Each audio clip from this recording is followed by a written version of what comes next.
y'all mother time is up. Y'all want to play pretend you're black. It wasn't called Atlanta, it was Atlantis. We know the truth now. Your community got a problem. Identify your starseed type. We are gods. It's been a magical war the whole time. Something strange is happening in Atlanta, Georgia. Or should I say, Atlantis. That's right, there's a growing movement, particularly among Black Americans, claiming that modern-day Atlanta is actually the lost city of Atlantis. Not in the metaphorical sense, but quite literally. According to this belief, right, the city sits on the buried remains of an ancient civilization. The people making these claims see themselves as the original Atlanteans, spiritually powerful beings whose memories were erased through colonization or conquest or light magic. Now they are reawakening their divine identity. So I'm going to try and approach this with an open mind, an open third eye, right? And explore where this theory originates, what it reveals about our culture, identity, and whether there's any truth hidden behind the surface. Or Atlanta. We'll also talk about some other spiritual beliefs, such as the rise of the Starseeds and galactic ancestry, particularly the way white creators construct their own Starseed lineages, what it really means when people start rewriting their past in an attempt to reclaim power, purpose, or belonging. But before we start, make sure you are subscribed. Let's begin with the power of Atlantis is within the people. It's wherever we congregate. Atlanta is Atlantis. Atlanta is Atlantis. Atlanta is Atlantis. We are remembering the whole empire. The power of Atlantis is within the people. It's wherever we congregate.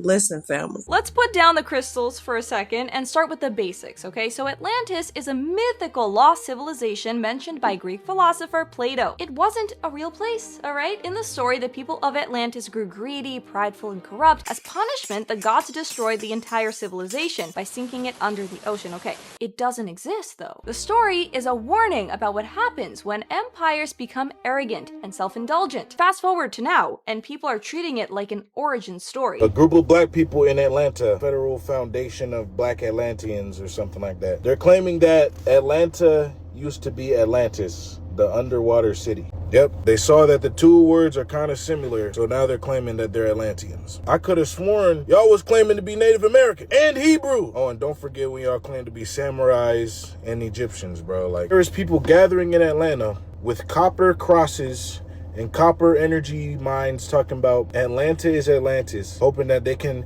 gather all their energy to make Atlantis rise or something. Exactly. At this point, the identity rotation has less to do with ancestry and more to do with cosplay. It's not about, tracing lineage. It's about making one up. People are starving for identity, something that feels powerful, ancient, untouchable, and I get that. But what they're grasping for here isn't history. It's made up, and it's very concerning that so many people actually believe this, that Atlanta is Atlantis, because they sound similar. Have you ever thought you believed something stupid? There's a group of people online right now, and people gathering in person, who think that the ancient city of Atlantis was actually in Atlanta, Georgia, and that black people were its inhabitants, and that they're creating an energy vortex by gathering together, and they are going to resummon the spirit of Atlantis. The people that showed up to chant that, they can vote.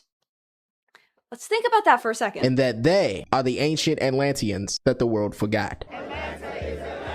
It's so transparent that it is a mockery of what Atlantis already is, because Atlantis has not sunk, but it is rising into what it is today, that you can see through electricity, meaning that your energy is being used and siphoned in the motherboard. In order for gematria to even work and to align itself up, it has to be siphoned and it has to be valued through a numerical value that these Jesuits or these higher orders are able to harvest within our energy, because we are the batteries funding their society. Because without these buildings being able to be built, because how is a building when it's already built?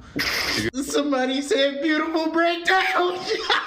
What? They genuinely believe they've uncovered some profound spiritual truth, and the phrase, "we are the forgotten Atlanteans," is being said with complete seriousness. But underneath that conviction is a deeper need for, again, identity, right? Significance, for belonging. I understand, but when people feel disconnected also from their roots, it's tempting to rewrite themselves into the center of a myth. Not because they care necessarily about Atlantis, but because they want to feel chosen. They want to matter. They want to feel special, and that's human. Okay, but it's also why it's so important to find pride in your actual country, not in a fabricated ancient empire, but in the real place you live. The sense of unity, of shared national identity is what holds a country together. We are all Americans. It doesn't mean our country's perfect, but it does mean we're in it together, and people risk their lives every single day to come here because, despite its flaws, America offers freedom, opportunity, and the ability to reinvent yourself. That is powerful. And yet that energy is being wasted on a performative obsession with a myth, a fantasy that elevates one race as divine. The ancient civilization rising up from underneath Atlanta, Georgia. I think that's a big part of it because when you're taught to resent your country or believe it's broken beyond repair, it's easy to start reaching for fantasy because then you begin inventing ancient bloodlines and mythical cities just to feel powerful, just to feel like you came from something greater, right? Real strength, though, is building something real with the people around you. So instead of crafting stories that declare your race divine, chosen, superior, why not focus on improving the country we actually live in, right? All of us, regardless of our race. Why not work toward building a nation that reflects the greatness people keep searching for in Atlantis or some imagined alien civilization? Because if we don't stay grounded in reality, we'll be too busy chasing lost worlds, for example. We won't be able to notice the one in front of us right now because of all this division. Of Atlantis. That's why they call it Atlanta, Georgia. Now, when you go look at the longitude, latitude of Atlanta, Georgia, and where it's aligned, you'll see it's on the 33rd parallel. The parallels are the veins of the planet. So the planet is alive. If you can understand that, you can understand that this is where they're powering all their energy from. To cast certain spells to keep us in these hexes and these curses and these jinx. A lot of us wonder if we so powerful, how the did they take this from us? Well, they did it using spells and having us curse under curses and hexing us and jinxing us. It's been a war. It's been a magic. It's been a war. It's been a magical war the whole time. Oh, through spells. Okay, who?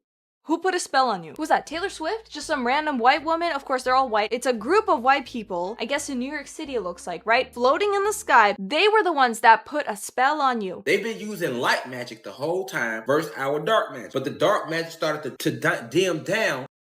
Right. It all makes sense now. This is a spiritual fever dream. It's a buzzword blender. Geometry, energy, spells, power lines, and it's delivered with such conviction that some people apparently, they start nodding along, all right? But then it takes a darker turn because according to him, Black people didn't lose power through things like slavery or oppression, but through a magical war, a cosmic battle of light versus dark magic, where higher powers cast spells and hexes and curses that strip away divine power. Right.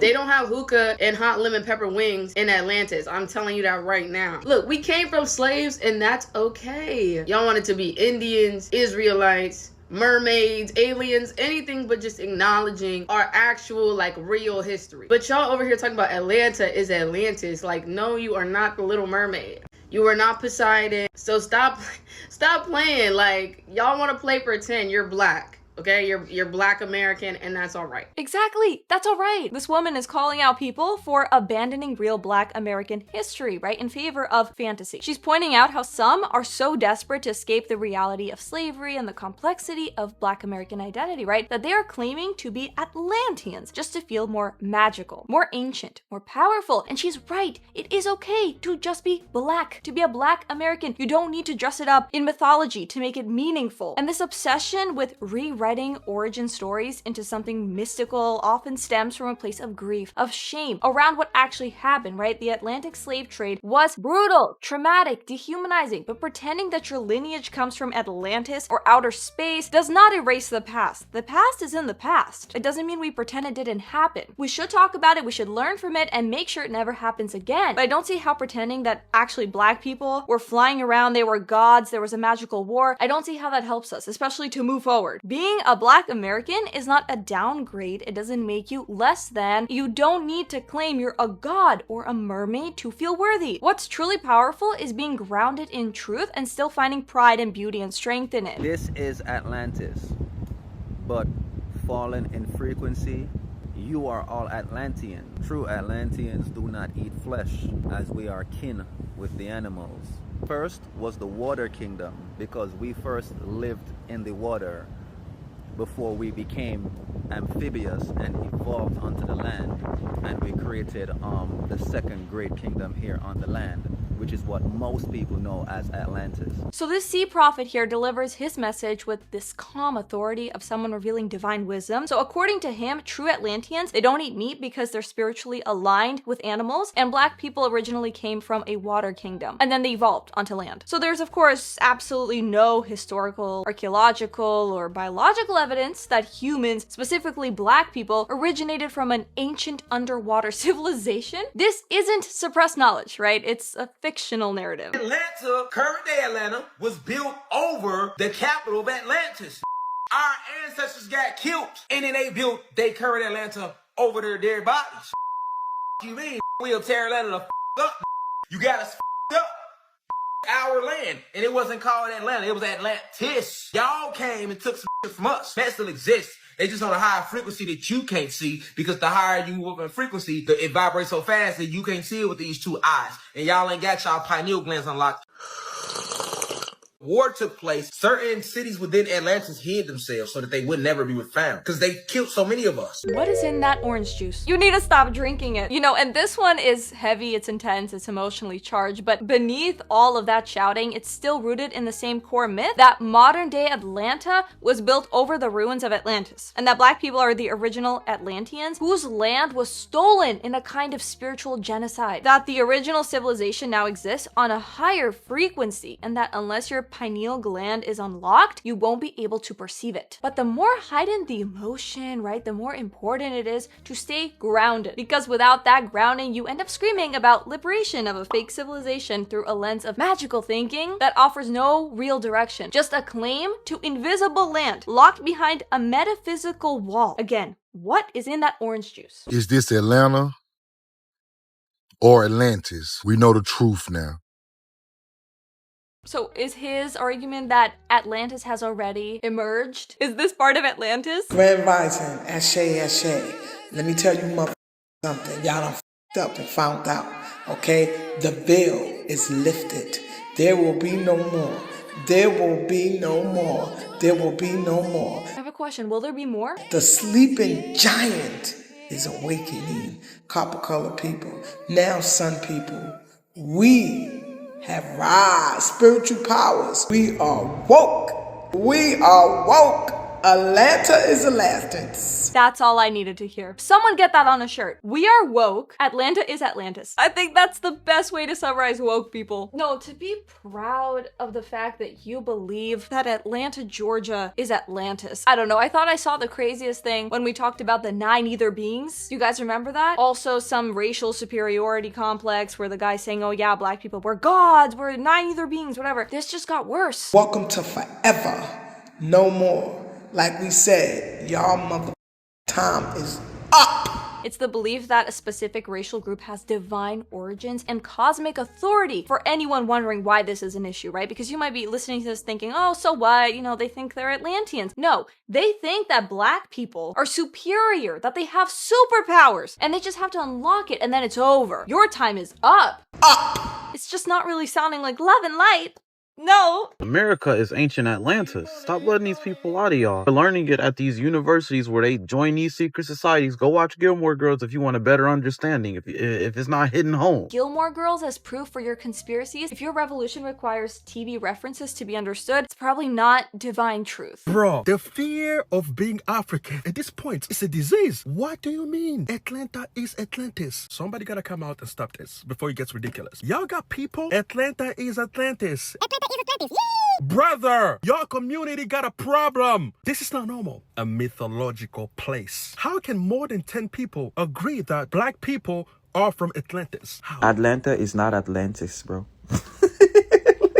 I feel so sad for my brothers and sisters in America, the FBA. But I see people going through an insane level of identity crisis. And it's sad to me, bro. When all you have to do is just admit who you are. You are an African. We're seeing a deep-rooted identity crisis. Black Americans rejecting their African ancestry and instead reaching for Atlantis, mermaids, aliens, or any alternative origin that feels more powerful or mystical or chosen. You're enough as you are, regardless of your race, your ethnicity, your background. It's okay. The Scottish were always black. Y'all didn't notice? No, I didn't notice. This isn't lost history, it's blackwashing. You don't get to rewrite entire civilizations because you saw an AI TikTok or had a vision during your acid trip. That's not research. That's not reality. Now, I also wanted to find the white equivalent of the Atlantis-based identity crisis, right? But it was a bit harder to locate, mostly because videos having to do with white supremacy are far more censored than black supremacy videos, as you can see. But what I did find was the Starseed community, and these are typically white creators, often blonde, who genuinely believe they are starseeds or beings from other galaxies who are incarnated on Earth with a divine mission, and they describe themselves as highly sensitive, spiritually advanced souls, right? Sent here to guide humanity into a higher frequency. It's the same need for purpose and uniqueness, so let's investigate. Signs you are a Pleiadian starseed. What's up? Attention, please! Let's keep it serious. Signs you are a Pleiadian. Is the sign that you're on drugs? Going to listen to a song because I truly believe many artists are downloading the energies from our ancestors. Just open your heart, feel the energy. The thing is, my hair is not blonde enough, I think, to receive this message, so... Am I Starseed? Okay, business idea, a nightclub for starseeds. And this is the kind of music we're playing at the club. I think I feel Atlantis. It's emerging. My question is though, if we were brought to this planet to help everyone else, why aren't we doing that? Or is the way that we're helping just by being nice? Because they gotta step it up, the real Pleiadians, right? Like, you gotta, like, do something, right? I mean, you're an alien, surely you can help out. You know, we've got wars, we got people starving, dying, like, I don't think we need more smiles! Being bleach blonde alone will not solve the world's issues. Why is that actually so good? I love folk music, so maybe that's why. There exist many different races, skin colors, eye colors, hair colors. It is the same like here on Earth, so we are mixed races. The same goes to the Pleiadians. Pleiadians love it to take care. They love it to help. They love it to support. They love it to give. Okay, maybe I'm not a Pleiadian. Never mind. Pleiadians are like one of the most common starseeds to have come into contact with humans. They're said to have arrived and been here during ancient Egypt. Alright, so at least these starseeds are not yelling on the street. She's telling us, for example, that perhaps you're a starseed and that the musicians are downloading ancestral energy, that celestial beings come in all races and eye colors, just like humans. So it does seem better than the overt racial superiority being preached by the Atlantis crowd. You're not just a person, right? You're something higher. It's a subtle way to bypass real identity, real responsibility, and real discomfort by framing your existence as cosmic, as benevolent, offering the emotional reward of feeling chosen or enlightened. A lot of us are Pleiadians and don't remember. Either love the ocean or be terrified of it. I love the ocean, so I'm back to thinking I am a Pleiadian. Hey there, this is a Pleiadian light language activation. Korean starseed. I'd actually researched that a little bit more because my wife has been visited by Pleiadians, right? They told her this. And these blue beings. Oh! Right.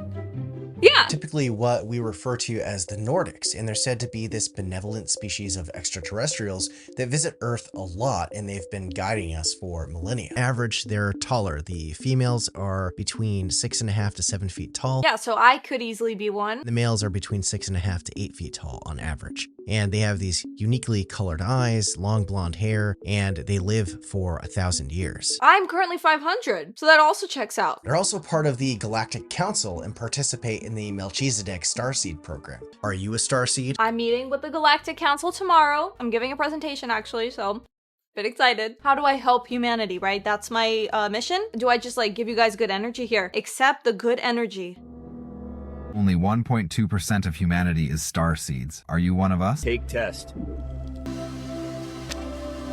Take test. I'm about to find out if I'm a starseed, alright? So, starseed power reading. Identify your starseed type. Take a 3-minute quiz to reveal your mission on Earth. Wow. I am a man, woman.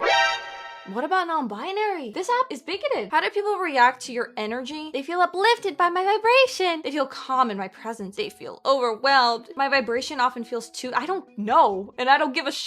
I've never asked someone, hey, how does my energy make you feel? How do you feel in large crowds, overwhelmed, too much energy, comfortable, I enjoy the buzz, indifferent? Depends, like what's going on. I'm gonna say unsure. How do you feel when you're with nature? I love nature. I'm gonna say deeply connected and at peace. How do you feel when you look up at the night sky? I love it. I do love the night sky. I feel a deep longing I can't explain. I feel a sense of awe and wonder. Yeah. Do animals seem unusually drawn to you? I'm gonna say sometimes have special moments. What color are your eyes? I don't know. Sometimes blue, sometimes green. Some people say they look gray. I'm gonna go with gray. You carry something rare. Watch. Pay. What do you see in the picture first? I see a tree. Awaken the mission your soul carries. Yo, am I ever gonna get the answer? Do you ever notice any special signs or marks? Oh, I keep seeing the number 10 everywhere. Also, I forgot to take my meds this morning, but that's irrelevant. Do you ever notice any special signs? No. How do you feel about spirituality? I am deeply interested. Yes. Do you tend to be kind even when others aren't? No. I always strive to be kind.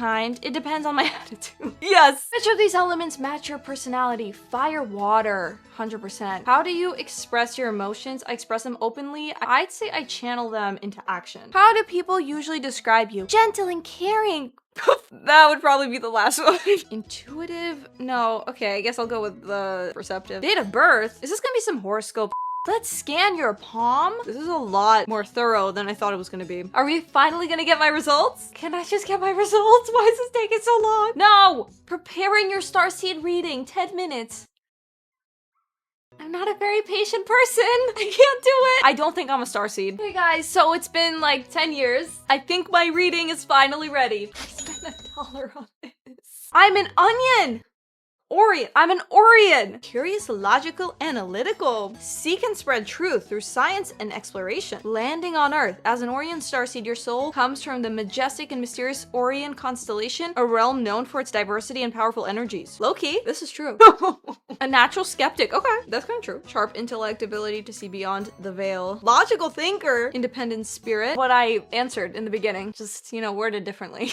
Welcome to your guided meditation, Starseed, of the Arcturian Starseed, refreshing your energy and sparking. I thought I was an Orion. That's enough of that. I actually do believe in aliens. I think it's unlikely that we're the only life forms in the universe. I think it's way too vast and complex for Earth to be the sole exception. But that said, I highly doubt aliens look anything like what Hollywood shows us. Not the tall, blonde humanoid figures with glowing skin and perfect cheekbones like these Pleiadians, right? But regardless of how they look, I've always found these theories fascinating. You guys may know Sitchin. These were fun. They're cool if you're into ancient mysteries or alternative theories of human origin, like how ancient Egyptian sites, including the pyramids, were supposedly used by extraterrestrials who came to Earth to share advanced knowledge and technology. Or some theories even claim that they made contact with civilizations like Aztecs or Incas and they received that wisdom from the Anunnaki, I think they were called. Interesting, these theories, right? But what's not interesting is when people take those theories or their own Starseed or Atlantic, we're all gods, whatever, and twist them into racial supremacy narratives. That's when it stops being fun and starts being dangerous. We're racially superior, we're gods, it's time, it's over for you.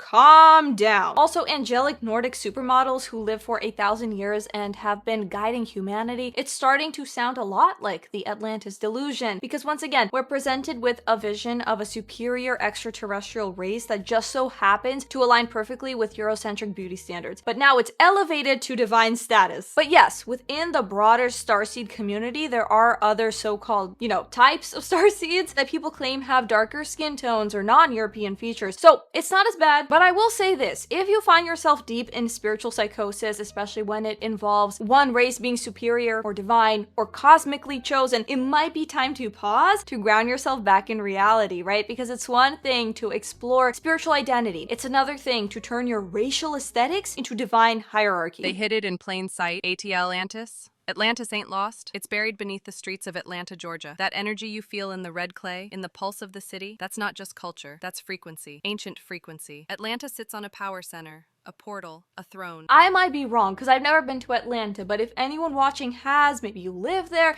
let me know. When you walk the streets of Atlanta, do you feel that cosmic energy? Like, oh yes, Atlantis is under us. I want to get back to that ancient technology so we don't have to pay for electricity. Electricity is inside of us. How exactly is the electricity inside of us going to power a city? I would like to know the science behind that. You're a god in a garden, a 9 ether being in a cosmic war zone. They fear our memory. They fear our return return. They fear what happens when the veil cracks and the sun people rise again. Beneath our skin glows galaxies. Within our hair coils the sacred geometry of the universe. We are not simply people. We are portals. We didn't come from the stars. We are the stars. Ancient light rewrapped in melanin. Divine intelligence walking in flesh. Our DNA holds the codes of Atlantis, Lemuria, and the celestial dynasties before Earth. You are not just melanated. You are multidimensional. You are not lost. You are encoded. You don't need Atlantis or Lemuria or fictional superpowers to prove your worth, okay? Your hair does not need to be sacred geometry, or your skin does not need to glow galaxies, because you are enough as you are, which is a human. Whether you're black, white, Asian, Hispanic, mixed race, anything, we're all human.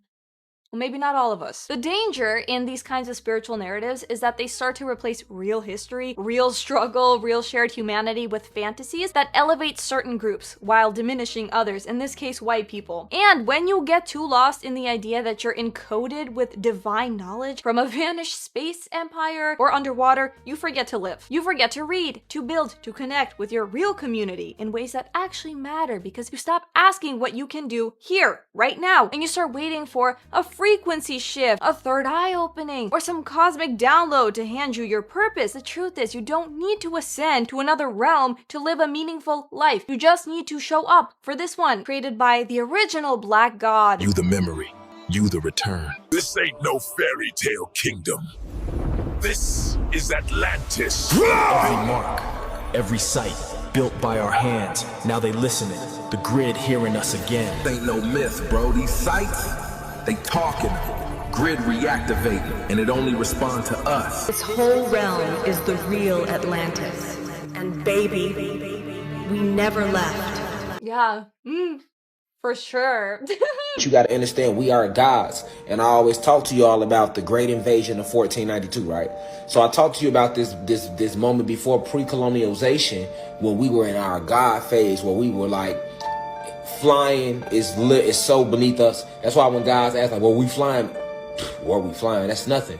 We created everything. You get what I'm saying? So we were still red and green and blue because we was breathing hydrogen before they invaded our planet, before they started spraying the chemtrails and the Morgellons and the oxygen in the atmosphere. And so I'm gonna do some lectures on Egypt and stuff like that, because it's a planet called Egypt. Oh, there's a planet called Egypt. Oh. But that's a whole different lecture. That's a whole different lecture, he says. Okay. Thank you, Professor. I will be here for the next lecture. Hopefully we'll learn more about planet Egypt, or how Black people were apparently once aquatic gods, then flying celestial beings, the original Vikings, and Egyptians, and Atlanteans, of course, and everything in between. I'll get a notebook and a pen. But the people that believe this, they're not just reimagining history, they're rewriting physics, biology, geography. The idea that pre-colonial Black or indigenous people were literal gods who can fly, who breathe hydrogen instead of oxygen, it's being presented as a hidden truth, buried by some elite cosmic force. He is casually mentioning a planet called Egypt. So this whole thing is about escape, it seems like, right? He's built an alternate universe where Black people were once immortal, untouchable, and divinely superior. But that's not empowerment. That is disassociation, lying to yourself, delusional, oftentimes racist. The truth is, you don't need to believe that you were once a flying Black god from planet Egypt to feel worthy. You can just be human. That is already powerful. No one race is better than another. Instead of chasing supremacy in myth, maybe it's time we focus less on race and more on what actually unites us, and the simple fact that we're all here on Earth,